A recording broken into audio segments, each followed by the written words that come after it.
ठाकुर जी और पोल्टू ने खुद ही अपने पैरों पर कुल्हाड़ी मार ली। जैसे ही चारों बहुएं घर से बाहर निकलीं, वैसे ही लगा मानो इस हवेली में भूख और गंदगी का तूफान आ गया हो।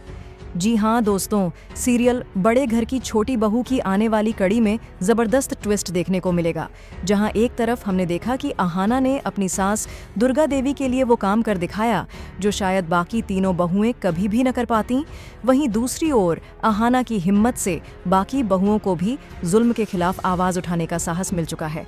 चारों बहुओं ने मिलकर दुर्गा देवी को छुप छुपाकर छोटू मामा के साथ तीर्थ यात्रा पर भेज दिया, लेकिन जिस बात का डर दुर्गा देवी को था वही कुछ दिन बाद सच हो गया।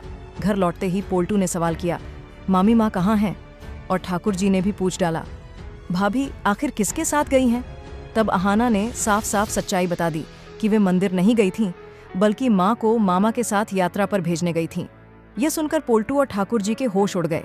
पोल्टू को मौका मिल गया अहाना पर ताने कसने का। उसने कहा, तुम तो पहले ही बदतमीज थीं, अब तो बाकी बहुओं को भी अपने घटिया कामों में शामिल कर लिया। ये सुनकर अहाना तिलमिला उठी, क्योंकि वो कई बार पोल्टू को कह चुकी थी कि उससे हमेशा तमीज से बात किया करे। लेकिन पोल्टू अपने गुस्से में आपा खो बैठा और कह गया, सबसे अच्छा यही है कि तुम सब इस घर से निकल जाओ, अब यहाँ तुम सबकी कोई जगह नहीं है। अहाना ने शांति से कहा, एक बार सोच लीजिए, क्या सच में आप हमें घर से निकालना चाहते हैं? पोल्टू बोला, हाँ, अब मैं तुम लोगों को एक पल भी बर्दाश्त नहीं कर सकता। इतना सुनना था कि चारों बहुओं ने बिना देर किए घर छोड़ दिया। उधर दुर्गा देवी काशी पहुंच चुकी थीं और बाबा विश्वनाथ के दर्शन करते हुए अपने बहुओं की चिंता में डूबी थीं। उन्होंने अहाना को फोन कर पूछा, तुम सब ठीक तो हो ना? अहाना ने सास को परेशान न करने के लिए कहा, हाँ माँ, हम सब ठीक हैं, आप बस अपनी यात्रा आराम से पूरी कीजिए। लेकिन जैसे ही बहुएं घर से बाहर गईं, हवेली में भूख और गंदगी का आलम छा गया। न कोई खाना बनाने वाला था, न सफाई करने वाला।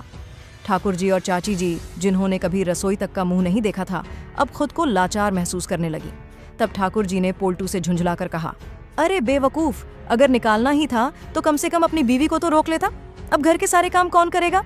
आखिरकार दोनों को एहसास हुआ कि बहुओं के बिना घर संभालना नामुमकिन है, इसलिए वे शर्मिंदगी के साथ चारों बहुओं के सामने हाथ जोड़कर माफी मांगने पहुंचे। अब देखना दिलचस्प होगा कि क्या चारों बहुएं पोल्टू को माफ करेंगी और क्या घर लौटने के लिए राजी होंगी। निश्चित तौर पर अगली कड़ी में असली मजा तभी शुरू होगा।